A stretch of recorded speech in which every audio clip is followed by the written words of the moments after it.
Welcome to Entrepreneur State of Mind. I'm your host, Dr. Dale Caldwell. Thank you for joining us this week for another amazing guest. Diana, how are you? I'm very well. Good, good. She has a company called Higher High. So Diana McElroy is one of the most, I knew very little about cannabis, but we had a chance last week to talk, and there's no one I've learned that really explains things better than you do. But first I'd like to start about where people are from and so on. So where were you born, where did you grow up, and how did you get into this business? So I was born in Poland, actually. Oh, wow. Yeah, I came here when I was 7 years old. Are you fluent in language? Yes, Polish? so English is my second language. Oh, wow. I'm an ESL student. Okay. I started school in the Bronx at PS 105. Okay. Not speaking a word of English. Wow. And what age, how old were you when you came? 7. 7, okay. 7. Okay. And then we moved, typical like immigrants, we moved every 2 years trying to find our spot in the country. So went from Bronx to Queens to Long Island. Wow. And then ended up in 6th grade in Denville, New Jersey. Okay, okay. Yep. Yep. Now what did your parents do? So I was adopted by family, and then I was brought over for that reason. Oh, really? Yes, okay. Yes, okay. Yes. So wow, interesting. Yeah. Interesting. Yeah. And then it ended up in Denville. Went to St. Mary's. Okay. Then went to Morris Catholic for 2 years. Okay. And then from there, I went to Morris Knolls for 2 years. Okay. And County College for 2 years. I happen to have like a 2-year record. There's a 2-year pattern. Yeah. Exactly. My husband's my longest commitment of almost 30 years. And then went to Fairleigh Dickinson. I'm actually an alumni from Fairleigh Dickinson. Wonderful, wonderful. Yep. Yes, it's great. And as you know, I run the Rothman Institute of Innovation and Entrepreneurship at Fairleigh Dickinson University, which is why we connected, because we're really looking at every aspect of entrepreneurship. And so what were your first jobs kind of out of college, and how did you get it to this space? Oh, I've done everything from house cleaning on down. But my first job out of college was, I ended up at Newport Capital. Okay. I laughed because I worked for 5 different firms, and I never left my seat. We kept getting, our division kept getting purchased out by Tyco, CIT. Interesting. Yes. And, okay. Yeah. And I just happened as a temp right out of college because I graduated mid-year. Okay. And they offered me an IT position. Okay. I knew nothing about IT, but they liked my personality and wanted me part of the group. So I was there for 5 years, and then one of the partners actually started a firm and pulled me along to his firm for another 5 years. So I ended up in the finance industry for 10 years. For 10 years. Yep. And so today we're going to talk and learn a lot about cannabis. Yep. And so, but you're an entrepreneur. You have the entrepreneur state of mind, which is why you're here. And so how did you get into Higher High and cannabis? Well, in 2018, I kind of looked at, I did take years off to be a stay-at-home mom. And when you do that, you kind of lose your track in, you know, in the traditional exactly, your career kind of gets diverted. Right. So 2018, I looked at the different industries, and I had never picked my jobs. They kind of picked me. I've been very fortunate. Opportunities found me. And I said to my husband, you know what, cannabis is the next thing that's coming down the pike, and I see that it's starting to ramp up in New Jersey. And what year was this? When was this? That was 2018. 18, okay, Yep. 18, okay. And I started calling around, started, just getting feelers of how do I break into this industry? And I didn't know a lot, but I knew that it interested me. And someone sent me a little article that a farm down the street from my house was turning into a grow. Oh, really? An MSO bought it, and they were going to MSO for for multi-state operator. Multi-state, okay. Yes. Yeah, because this is going to be 101, because most people have these stereotypes about marijuana and cannabis, and so we're going to, by the time we're done, you're going to know more than you ever thought you'd know about cannabis. So I went to the town hall meeting, and as did some of the local people from the area, and they were very upset about having a cannabis company come in. I was very excited. So I waited for the executives to leave the building. I followed them and asked them if they were going to be hiring. And they hired me to be a consultant for the first year because, and so my role was to just go out in the community and understand what people's hang-ups were. And understand what their fears and their trepidation over the product was, and educate myself. Right. What did you learn? What you did that? What did you learn? Because many people who are watching probably have those same fears. So it was funny because I went into cannabis as a business because I saw an opportunity to, grow. It's a new industry, but I became a patient advocate through my understanding because I started hearing stories. The more I immersed myself into it, the only thing I knew about cannabis was back in my college days where I didn't like it. Because I didn't like the effects on it, on my body. I smoked too much. I partook, college kids use it in a different way sometimes. And I decided to educate myself, and I became really involved with patients. And the more I learned from the patients and the aspect of what benefits, I became a patient advocate. And so a year later, when we finally had product in the ground, TerraScent, the company I worked for, said, what would you like to do within our company? And I said, I want to be community outreach. Now, is TerraScent the company that hired you? Yes. Okay. So they're a Canadian company that opened a division of TerraScent NJ in New Jersey. Okay. So I became their community outreach person, which allowed me to go out into the community, allowed me to not only deal with the towns where we had, we opened 2 dispensaries, one in Phillipsburg and one in Maplewood. Okay. And so a dispensary does what? What is a dispensary? Right now, they're all medical based because New Jersey is just medical. So you have to get a recommendation from a doctor. And you get a medical card from the DOH, Department of Health. And it allows you to go into a dispensary and purchase your medication. But I know you've heard that adult use is coming down the pike. So, so let's go, because I want to walk people through this so they really understand. So when you buy it, what are you buying? Are you buying, what does it look like? What are you buying when you go into the dispensary? So it depends. For medical? So you could buy tincture, which is like a liquid form, condensed liquid form. Oh, really? Yes. You could add it to your food. You could add it to your drinks. You could buy smoke flower. You could buy edibles. Right now, the only thing allowed in New Jersey is soft lozenges. Other states allow different forms of consumption. And like cough drops. Like cough drops, yes. Really? Yes. And that can have medicinal benefits. So those stuff, you don't have to have a joint. They're not selling joints in the place. Well, you can buy pre-rolled, because I will tell you for myself, I'm going to out myself. I use cannabis as a patient because I have anxiety, and I also use it as a form of a sleep aid. Oh, really? Yes, and for me, you have to understand the different forms of consumption and how they affect you. Flower, which is the old-fashioned smoking, the onset is very quick, and it only lasts for about, let's say, an hour. So the duration is short. The onset is quick and short. Exactly. So I like it for that reason, because I could understand and I know how to control it. Some people like edibles. Edibles can take a much longer time to absorb into your system. They're going through the liver, and they can, sometimes it can take about an hour and a half to even to really get into. Exactly. Like an allergy medicine, it takes like 2 hours before it hits you for until allergy. you fully have the absorption. And that's why I really wanted you on the show, because you really explain, everybody says cannabis. Well, cannabis is 100 different things, and there are ways to use it, and you really taught me that last week, and it's like, wow, I didn't realize that it's not one thing. It is not one thing. It is a medication, and people utilize it as a medication. We're asking for different forms of consumption because in Pennsylvania, for example, our company was multi-state. We have suppositories because there are patients that can't swallow anything. There are children who use it for multiple reasons, whether it be they're being treated for cancer or epilepsy. In New Jersey, there's 17 qualifying conditions. In Pennsylvania, there's more. So every state is very specific. Interesting, and very different. Very different. Now, what about, and we'll go to the biggest question, the addiction. Can you get addicted to cannabis? So it's not. I'm going to speak honestly. I have seen people who lean on it very hard. And I think if you have that personality, it's... Same with alcohol, right? I mean, same thing. You lean on alcohol to get, when you're feeling down, That's exactly. But the difference is, like, cannabis works with your endocannabinoid system, which was discovered in the 90s, and it really is your body system for regulating itself. And it's called the Endocannabinoid system. Endocannabinoid. Yes. Endocannabinoid. And everyone has a different one. Everyone and has, responds differently to exactly. this. All mammals have Right. endocannabinoid systems.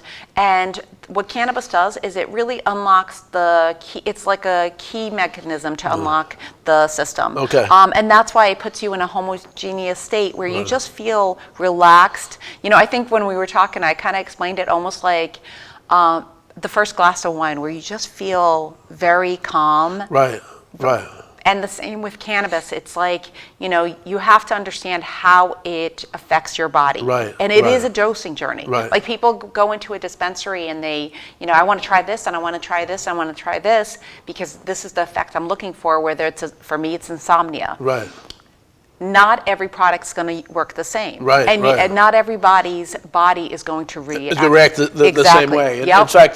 In fact, just recently, you know, a friend of mine, a good friend of mine, you know, was saying, you know, when I take it, I feel clear. I have a clear, and you're the only other person I heard because in college you hear the people who are taking it, and they have anything but clear minds. So it's a stereotype. Right. It is a stereotype, but it was also the way I consumed in college. Right, right. So if I'm going to out myself, and in college, we smoked blunts and we just sat around. And I had Right. one crazy summer where I experimented, and I hated it. Right, because right. I like to be social and I like Right, to talk, and right. I'd sit there and Yeah, drool. and just kind of veg out and Yes. eat. And I realized that was not for me. I found it again as an adult, and I found it as a medicine as an adult, and I found that, like, for me, 1 hit, 2 hits, and I'm good. And to your friend's point, it does clear the cobwebs for me. Yeah, that's what you were saying. And, Yep. and the other thing about you is, you know, again, if you can see him, she's high energy.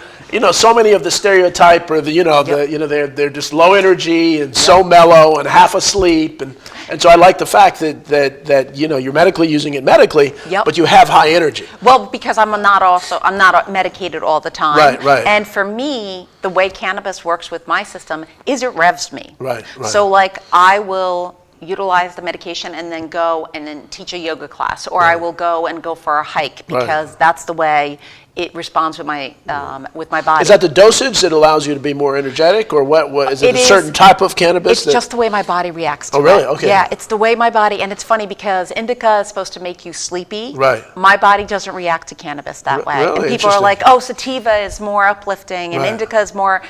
For me, for whatever reason, my endocannabinoid system and just the way I respond to the medication, it revs me. Right. But then because of being active, it does help with my insomnia. Right, Because, you right. know, I'll go for a 2-hour walk, come home, and I'm exhausted, Right, and I can right. sleep better. Okay, interesting. Yep. And you know, the thing when people talk about steroids is that not that steroids make you better, but steroids help you train better. Yep. Now, can cannabis do that? Can that help you? 100%. 100%. Really? Yes. Interesting. So Interesting. I'll give you an example. I went to the MJ Biz, which is the biggest cannabis conference in like the country. Okay. And what's it called? It's called MJ Biz. MJ Biz. Yes, Okay. and it's in Vegas. Oh, it's in Vegas. And- All these conferences are in Vegas. Yes. So let me know. We're going to take a commercial Okay. break, short commercial break, because I want to Yep. hear this, and we'll be right back after the commercial break and continue this fascinating discussion. Black Friday used to mean long lines and deals gone in a flash. That was Black Friday then. This is Black Friday now. This year, Target has Black Friday deals all November, with new deals each week, in store and on Target.com. So you can get all the Black Friday savings without all the Black Friday stress. No matter how you shop, it's Black Friday now at Target. Is everything ready for tomorrow? Planning, shopping, carrying, washing, slicing, dodging, chopping, weeping, mashing, grating. And now, what oil are you going to use to cook all that effort? Introducing Bertolli Cooking Olive Oil. Ideal for cooking. Bertolli, elevate your every meal.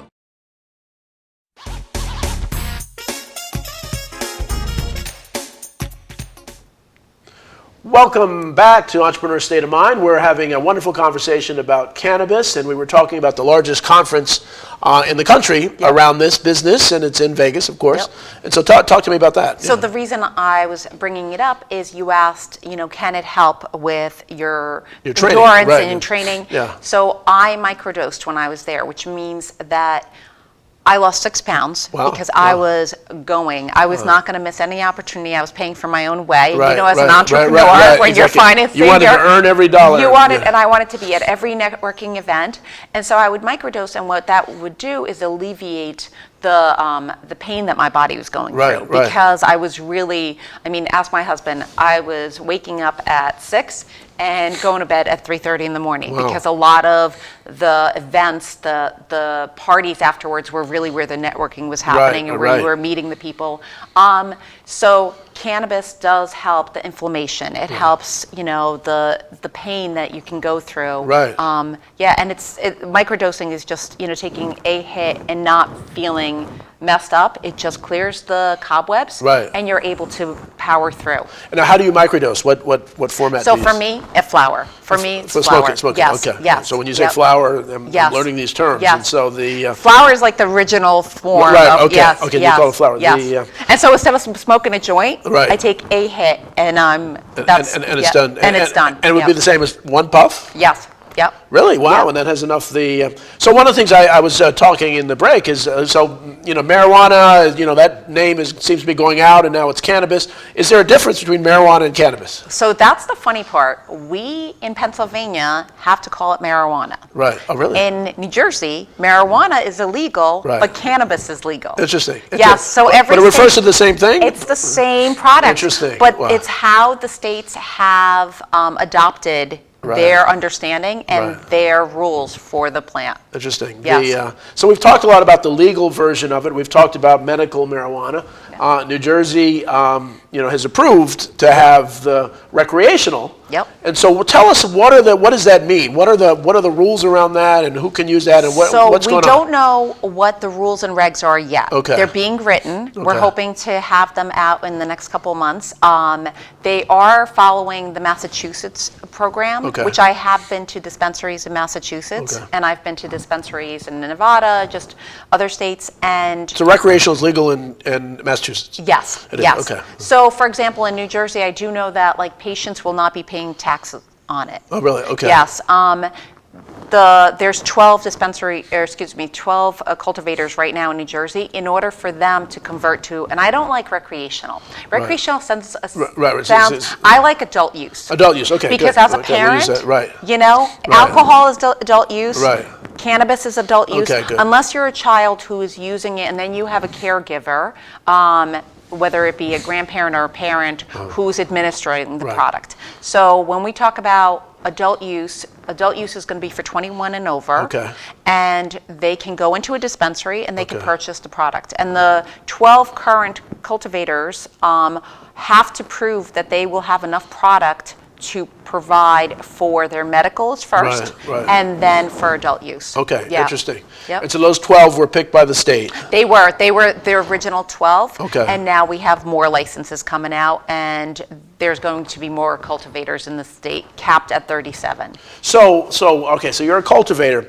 What does that mean? What do you do? Do you grow? You do, and I had the advantage of one of the few people in New Jersey that I had the advantage of working in a grow. Right, okay. So we grew the product. When I say we, I meant the people on the farm. At the farm. And these are, let me tell you, these are really, really highly skilled individuals because it's not an easy product to grow. Oh, interesting. Yeah, it's not it's very, it's temperamental, and you're growing it like a medication, so you have to make sure that there's no, contaminants in the building. It's very, at least our very organic, huh? It's very organic and also very highly clean. We would have to wear PPE to walk into where the plants are. Oh, really? Yes, because we're growing a medication. Yeah, and I do have to say my company took really high standards in how they treated the plant.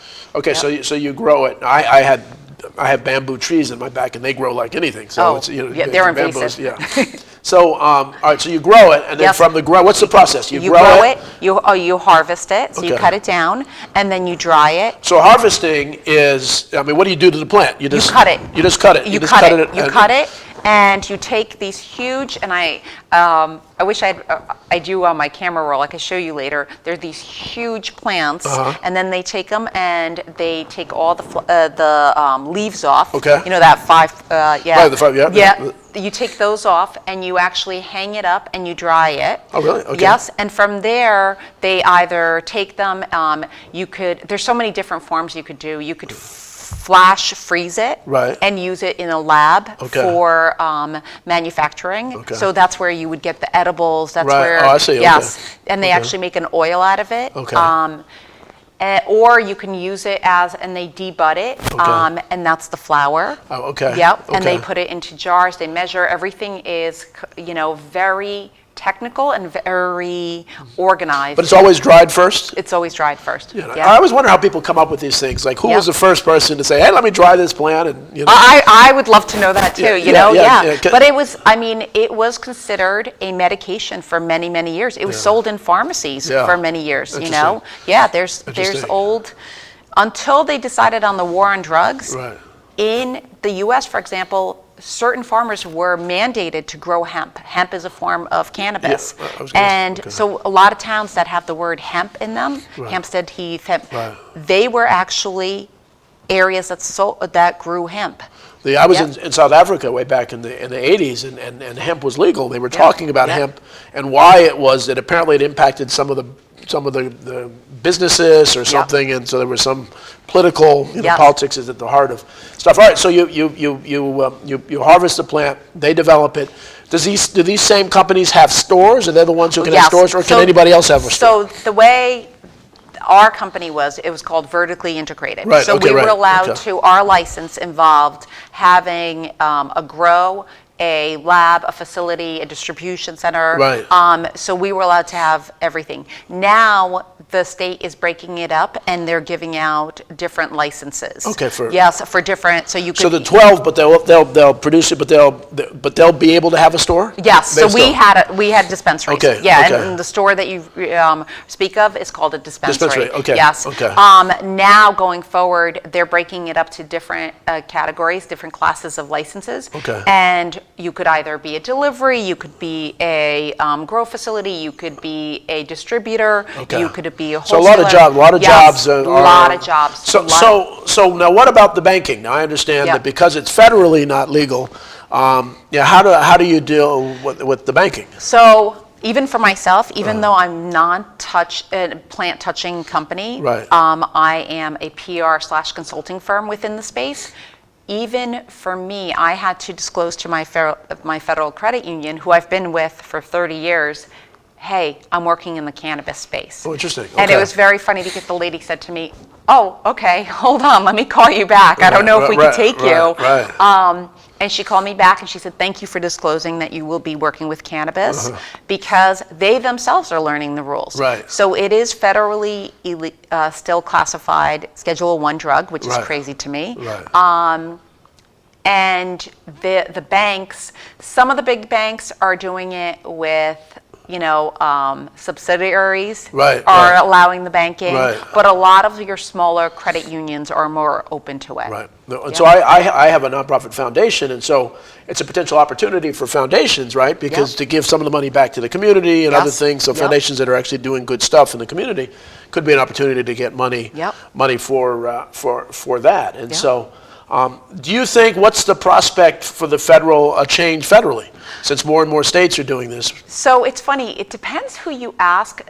I think it's going to be federally legalized, and I've heard many arguments on both sides where some of the people who have been legacy growers, or we used to refer to them as black market, which is completely kind of termed derogatory now. Right, yeah, right. because it did have social impact, Right. on black and brown people. So Right, right. we're pulling away from that term and we're calling it legacy. They don't want to be federally legalized. Right. Some patients don't want it to be federally legalized because they're afraid that the federal government is going to allow all the big pharma companies to Right, come in, right. you know, big tobacco, and take all the profits. Right. So, do I think it's going to be federally legalized? I think so eventually. Right. I mean, we even had Judge Thompson, the most the most conservative judge on the Supreme Court, say, I don't understand why this is still illegal. Right, You know, right. so it's definitely, the viewpoint is definitely changing. Yeah. Well, that's interesting, because one of my biggest fights is, you know, running Entrepreneurial Institute, doing these shows, is that the big companies, because they have money, pay off, you know, through lobbyists, and so they get all the and they're killing entrepreneurship in this country. You know, one of the things I've advocated is that if every politician in America had to have made payroll, then this would be a very different country, because they understand how important entrepreneurs are to this economy, but how hard it is. And the government is just making it harder. And there's some fear that I hadn't really thought about it. If it becomes federally legal, then the big companies will squeeze out the little ones like they do with everything else. And it'll be bad for consumers, it'll be bad for the economy, it'll be bad for jobs. So it might offer more jobs into the space.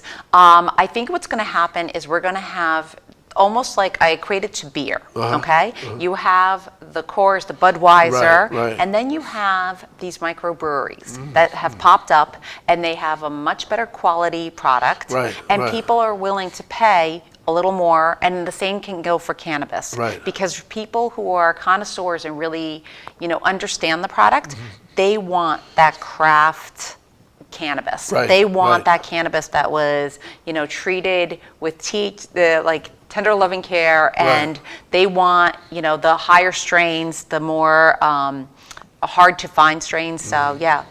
Well, again, I can't wait for the day to have legislation that says it's only for companies with 50 or fewer employees for various products, and so that would be a level playing field. So New Jersey is allowing for micro licenses, and that's one of the things that they said is you could only have 10 employees, you could only have a space this big, you have to be 51%. The management has to live in the town. So they've made it very specific, because what they're hoping to do is, number one, help social equity applicants, and number two, they're trying to make sure that the little guy has a foothold in the space. And especially now as it's getting going. Because if you're not there at the beginning, you're going to be squeezed out. So, Diana, this has been great. We're at the end of time, so it goes very, very quickly. It does. But I've learned a lot. I hope, and I know my audience has learned a lot about this space, and it's not as much to be scared of as some people will make it to be. So again, thank you very much. Thank you so much for the opportunity. Thanks for watching Entrepreneur State of Mind, and we will see you next week. Take care. Bye-bye.